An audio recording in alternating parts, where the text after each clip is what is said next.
Okay, we're doing chapter 7. Okay, yeah, chapter 7. When Cassie awoke the next morning, she felt starmendous, so much so that she said it out loud. I feel starmendous, she said. No, that wasn't quite right. I am starmendous, she tried. Yes, that was much better. She stepped out of bed and stubbed her toe. Moons and stars, she cried. That hurt. She looked to her roommate, whose head was resting on her lavender pillowcase, for sympathy. Sage looked back at her and giggled. Sage, said Cassie with a scowl. I hurt myself. I know, said Sage, trying to make a sad face and failing miserably, but something about it is pretty funny. No, said Cassie earnestly, it's actually not. But apparently that was very amusing to Sage, too. With as much dignity as she could muster, Cassie hobbled her way to the sparkle shower room. Even though her toe was throbbing, she couldn't help admiring herself in the mirror. Her gossamer silvery pink hair looking so, well, gossamery and lovely around her pale face. Cassie stood on the cosmic transporter on her way to breakfast, staring into space. Suddenly she was startled by someone skipping by, almost knocking her over. She peered after her. Was that Scarlet? She wondered. When Cassie arrived in the cafeteria, she found Scarlet and Piper already sitting at the table. Piper's amazingly long seafoam green hair was pulled back into a rippling ponytail. Cassie chose the seat next to her. Good, she started. Morning, Piper said pleasantly. Leona and Adora arrived next. I'm not hungry, Leona said. I ran into Ophelia this morning and she gave me this delicious Zoomberry turnover from the huge care package she just got. So I'm going to get a cup of hot zing, said Piper. Leona gave her a funny look. Aussie fruit tea, she said, correcting her. Vega arrived next and sat on the other side of Cassie. She was followed by Astra and Clover, who sat on the other side of the table. Last night was so much fun, said Clover. Vega nodded. We did our nails, had snacks, and more. Clover nodded. Yes, we did. It certainly was not a bore, Vega finished. The Bot waiter arrived and began to take their breakfast orders. Cassie ordered a bowl of Druderwatt flakes with starberries. Oh, who's scratching my foot? Moons and stars, that was a good order, Cassie thought. She addressed Adora, who sat across from her. I hope you don't have breakfast envy. I think I'll like mine better, said Adora. Star, excuse me, said Cassie. I think I'll like mine better, repeated Adora. What? Said Cassie. I said I think I'll like mine better, Adora said patiently. That's great, said Cassie, who still couldn't understand what the girl was saying, but was too embarrassed to ask her to repeat it a third time. When it was Leona's turn, she thought for a moment and ordered star cakes and tinsel toast with a slice of moon cheese. Cassie giggled. Cassie. Sage giggled. I thought you said you weren't hungry. What are you talking about? Said Leona. Breakfast arrived in record time. Tessa took a bite, then got a confused look on her face. Star, excuse me, she said politely to the Bot, but I asked for starberry waffles. These are moonberry. Star, apologies, said the Bot waiter. That is highly irregular. I'll fix that right away. He zoomed back to the kitchen and returned a few star minutes later. Tessa dug into her new breakfast excitedly, took a bite, then shook her head. Moonberries again, she exclaimed. How delightful, finished Piper. No, how odd. I hate moonberries, said Sage disgustedly, but she punctured her statement with a delightful laugh. Sage's giggle was really annoying, thought Cassie. It would be so much less annoying if she had a sweet, tinkling laugh. Kind of like... She thought for a minute. Kind of like mine, she decided. She practiced it, putting her hand over her mouth and tittering. She nodded. It was musical and quite pleasant. Cassie's day went on starmendously. She felt emboldened enough to raise her hand in every class, even when she wasn't quite sure of the answer. And when every eye in the class was focused on her, somehow it didn't feel intimidating at all. That was some pet talk Lady Stella gave me yesterday, she thought. At the end of the day, it was time for their Star Darlings lessons. Cassie settled into her usual seat in the soundproof classroom. She was surprised to see a new, unfamiliar teacher in front of the room. She was one of the youngest teachers Cassie had ever seen, with super short magenta hair that stuck up from her head in tiny spikes. She wore silvery leggings in shades of pink, red, and orange, a fitted jacket, which the Star Darlings would soon discover as class went on, changed color every 10 star minutes, and shiny orange boots.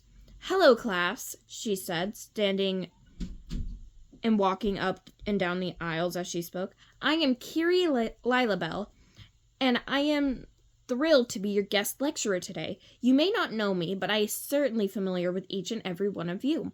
I am the researcher who hand-selects all of your outfits," offered Piper. Kiri gave her a quizzical look. "No, mirror mantras," she said.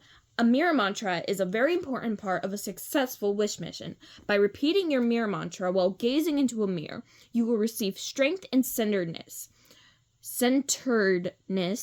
When you recite it with your wisher down on Wish World, you can bring clarity and focus to her that will aid in wish fulfillment." She began to walk around the room as she spoke. "Mirror mantras used to be presented to Starling Academy students upon graduation. We had 4 star years to determine the perfect message for each student. The timing was a little tighter for you Star Darlings," she said with a laugh, "but we were able to determine the correct mantras for each of you." "How do you choose them?" asked Libby with a yawn. "An excellent question," said Kiri. "They were carefully selected based on each of your personalities, strengths, and challenges." "Challenges?" asked Astra. "Yes, challenges," said Kiri. "It is not just your strengths that make you the special person you are, but also your challenges and how you face them." "But we already know our mantras," said Leona. "They were assigned to us as soon as we found out we were Star Darlings." "Yes," said Kiri patiently, "but we've determined that the more you use them before your wish mission, the more their strength will increase. We want you to become as familiar with your mantra as you are with your own name. We want to make sure that they become second nature to you and that you use them to their fullest potential. We want you to know your mantras forwards and backwards." The girls nodded. "So let's begin." The classroom door opened and a bevy of Bot-Bot assistants flew into the room, each holding a floating hollow mirror, which it placed in front of a student. Cassie gazed at herself and found herself taking off her star glasses to get a closer look at her eyelashes. They were so thick and lush. How could she have never noticed them before? They were pretty star-amazing, actually. She was about to lean over to ask Leona if she had ever noticed her lashes before, and if so, why had she never called them to Cassie's attention? When Kiri began to speak again. "Okay," she said, "now let's go around the room and recite your mantras for each other. Why don't you start?" she asked, pointing at Sage, who sat in the front of the room. Sage giggled nervously and cleared her throat. She gazed in the mirror levelly. "I believe in you," she said. "Glow for it." Even from the back of the room, Cassie could see that Sage's reflection took in a brilliant glow. "Look at her reflection," Kiri cried to the class. "Her glow is intensifying even here on Starland. This is some pretty powerful stuff." She turned back to Sage. "Okay," said Kiri. "How did that make you feel?" "I feel quite energized," Sage said with a laugh. "While I definitely feel the power of the mantra when I used it on Wish World, I feel something extra just now. Maybe my mantra has even more power than I realized." Kiri nodded enthusiastically. "That's exactly it. We're thinking that we have not yet taken full advantage of the power of the mantras, and we think that you Star Darlings may have even greater mantra powers than the other students." The room began to buzz with excitement. When they quieted down, Kiri went around the room and had the rest of the Star Darlings recite their mantras, one by one. "It's all in the balance, glimmer and shine," said Libby, her pink ponytail shimmering. Leona said, "You are a star. Light up the world." Scarlet reached into her back pocket for her drumsticks and beat a drum roll on top of her desk before stating, "Abracadabra, time for some star power." And even she looked impressed by the burst of sparkle in her reflection. "Dreams can come true," said Piper when it was her turn. "It's your time to shine." "Stronger you make challenges," said Astra with a wide grin. "Glowing get to time." "Huh?"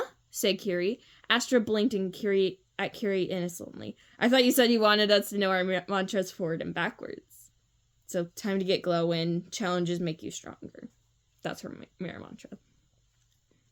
Kiri shook her head and moved on to the next star darling. Let your heart lead the way, Tessa said, smiling at her reflection. Her little sister went next. Make up your mind and blaze like a comet, Gemma shouted. Clover adjusted her purple hat and said, Keep the beat and shine like the star you are. Thought Cassie. That's not a bad mantra at all. Maybe Clover got mine by mistake. She hesitated. Keep the beat and shine like the star you are. Yeah, Cassie, because you definitely keep the beat. Bitch. What the fuck? Anyway. Maybe Clover got mine by mistake. She hesitated. She knew that Kiri was waiting for her to speak, but for some reason, she just didn't want to say her mantra out loud. She had gladly accepted it when she had first received it, but it suddenly didn't seem right to her at all.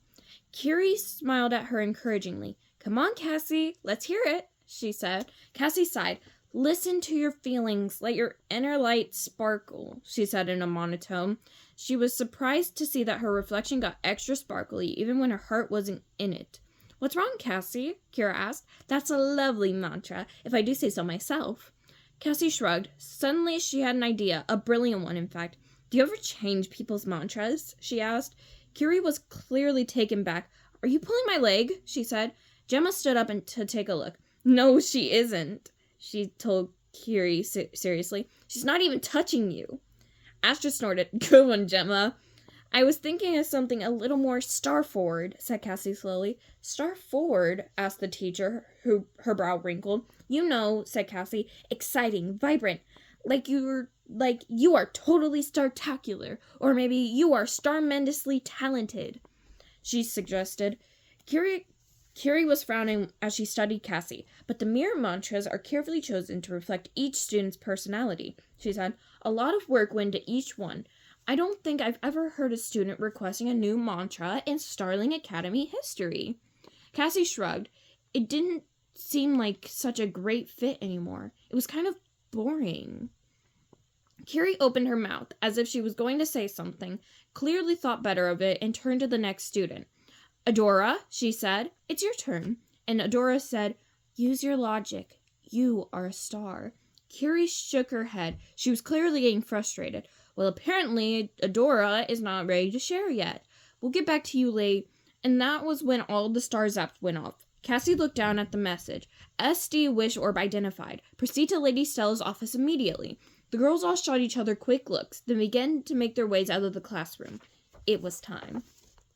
Chapter 8. Okay, I'm sorry, but Cassie being like, maybe Clover got my mirror mantra instead. Excuse me, but you do not play instruments. Clover does, and so do the other star darlings who are in the band. And you're like, maybe she got my mirror mantra. Does keep the beat and shine like the star you are sound anything like you? Just asking. Are my glasses crooked? Anyway, but yeah, that's the end of chapter 7. I will see you guys later.